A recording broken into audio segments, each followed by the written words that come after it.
Сәлем баршаңызға. Бүгін сіздермен апельсиннің суын шырынын қосып, сырты қабығын былай өткізіп қойдым. Иісі мұрынды жаратын, дәмді болып шығатын пирогтың рецептісімен бөлісетін боламын. Бізге 4 жұмыртқа, өсіргіш, сұйық май, айран, апельсиннің суын осылай сығып алдым. Менікі сәл аздау болып қалды. Бұдан да сәл көбірек қоссаңыздар жақсы болады. Апельсиннің сыртын өткізіп қойдым. Қант керек болады. Мөлшерін астына жазып қоямын. Бисмилла, бастайық. 4 штук жұмыртқамызды саламыз.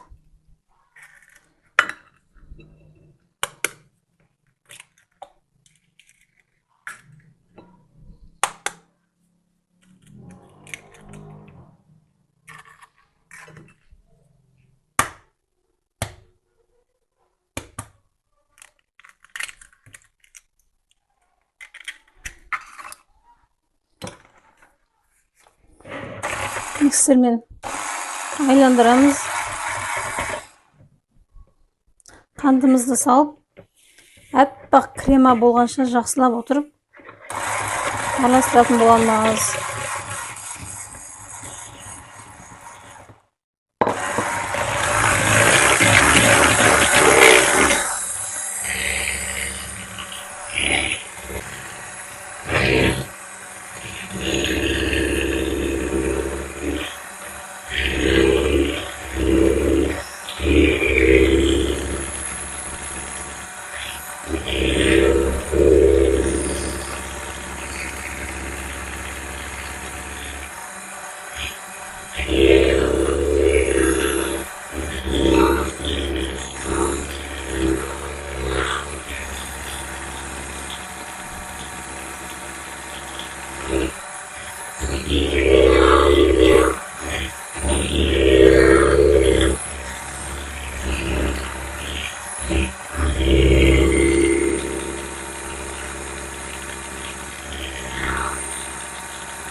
Бес минуттей миксерледім. Осындай кремасы әппақ болып көпіру керек.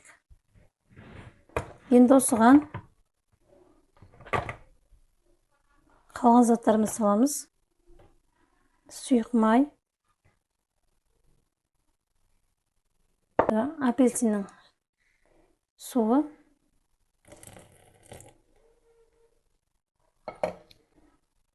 айран,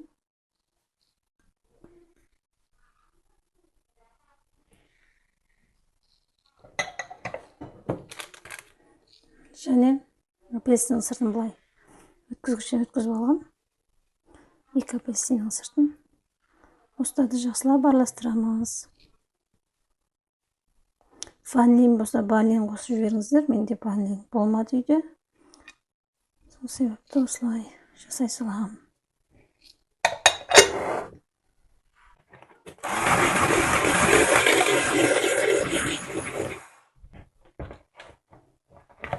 Енді осыған ұнымызбен өсіргішімізді қосатын боламыз. Енді ұнымызды 3 стакандай ұн әкеп қойғам. Алдымен жартысын бір салам. Өсіргішімізді. Бисмилла.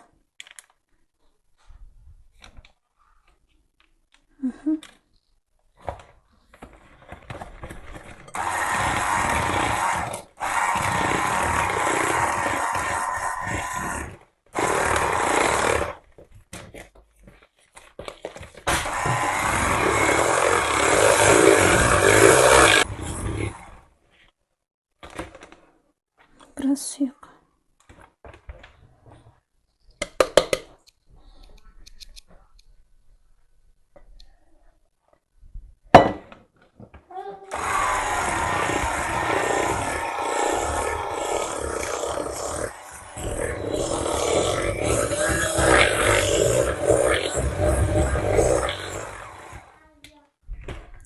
болды, міне осылай болу керек.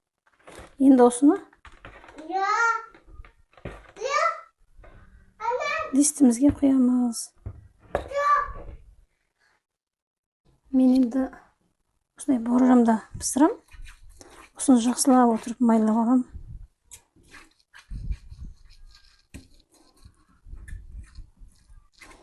Жабысып қалмас үшін.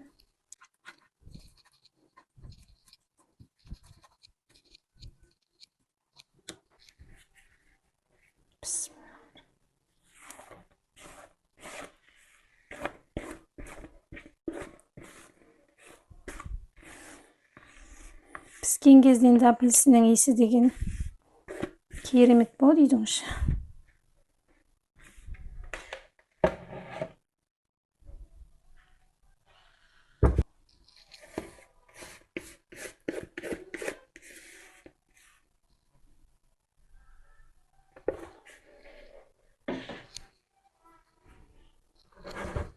Бір-екі рет ұрам ақырын теп-тегіс болу үшін. Енді осыны духовкаға 170 градуста пісіреміз. 35-40 минутта пісіп қалар.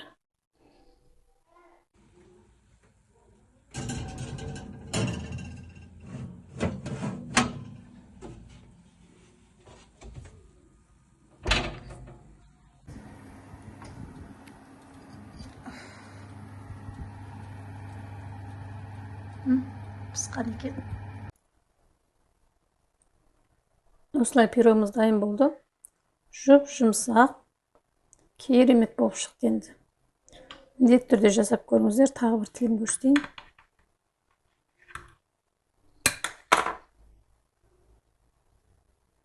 Қараңыздар. Жұмсақ. Міндетті түрде жасап көріңіздер. Ерекше дәмді. Жасауы да өте оңай.